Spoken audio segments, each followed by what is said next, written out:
up a little bit to our responsibilities. I think the value of these last few weeks is to remind the Senate of our constitutional place. Joining me now to discuss from the Conservative Review, Tom Borelli, the Executive Director for Heritage Action, Tim Chapman, and Democratic strategist Kristen Hawn.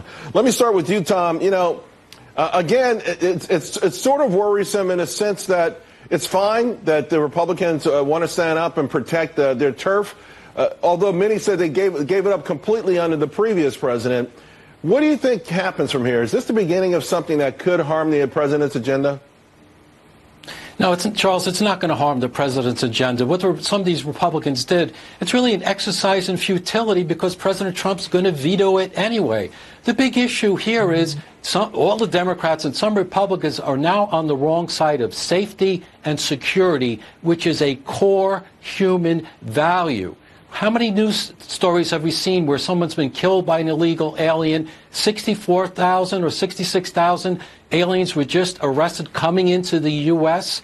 in February. 70,000 in 2017 Americans died of drug overdose. This really is a national emergency, and being on the wrong side of that issue is not only bad politics, it's bad morally. You know, Kristen, of course, Democrats have sort of threaded the needle here, acknowledging that there's a problem. Maybe it doesn't elevate in their minds to the national crisis. Nevertheless, more recent data has been astronomical. And more than 300% rise in families, a 50-60% rise in children. You talk about the dangers of this trek to get to this country.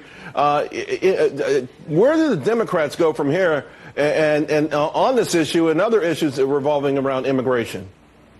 So I think that it's not about, we all can agree that we need to do something about illegal immigration. It's just this wall is not the right way to go. And I think, you know, my counterpart says that these senators that voted essentially against the president today are voting against safety, but they're also voting with the Constitution. You know, look at what Senator Portman said.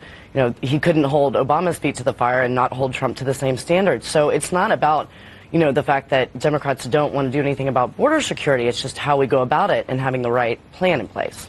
Tim, I guess at some point the Supreme Court will be able to let us know if this is constitutional or not.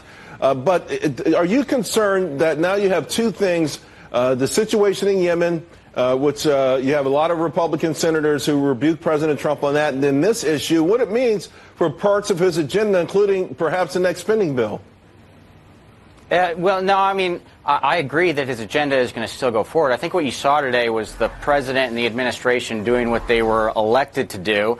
And then I think they were using every single tool at their disposal. I mean, the law was clear. He did have the authority to do this. Now, we can back up and question whether or not Congress should have given him the authority to do this when they passed the National Emergencies Act. And that's a very legitimate question.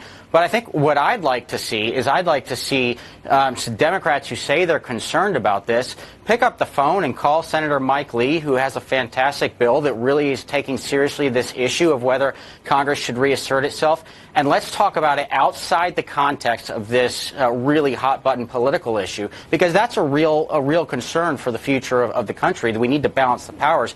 But I don't begrudge the president for doing this, and I think his agenda is still going to be largely intact. Tom, that bill, the Mike Lee bill, would sort of close the barn door after this particular national emergency gets through.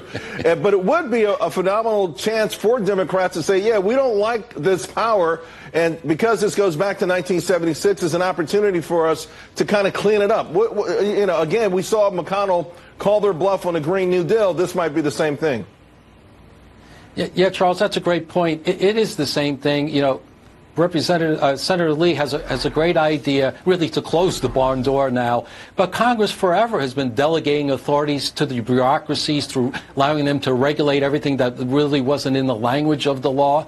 So I have no problem with that. But we do have a problem right now with the emergency at the border. And more importantly, going back to the security issue, you know, Mr. Zogby did a poll, and it showed that suburban women, 45% of them, wanted to wall, and they didn't have a problem with extra funds beyond what was appropriated to construct the wall. That's an important voter block.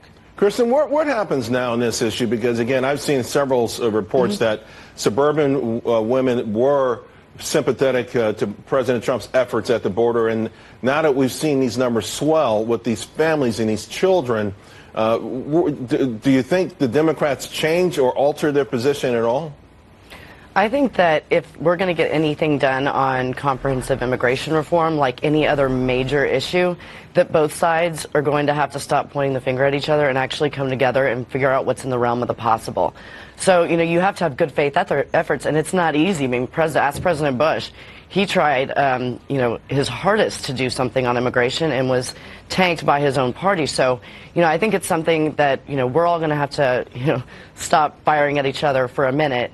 Sit down, take a look at what we can do together with a Democratic House and a Republican Senate, and something that the Republican president can sign. And some say that Ronald Reagan actually did something on this, but then promises that were made to him weren't kept. But Kristen, maybe you can unite both of these sides on this. We'll see. Yeah. Tom, Tim, Kristen, thank you both very much. Appreciate it. Thank you. Thanks a lot. All right, now social media companies are grappling to stop copies of this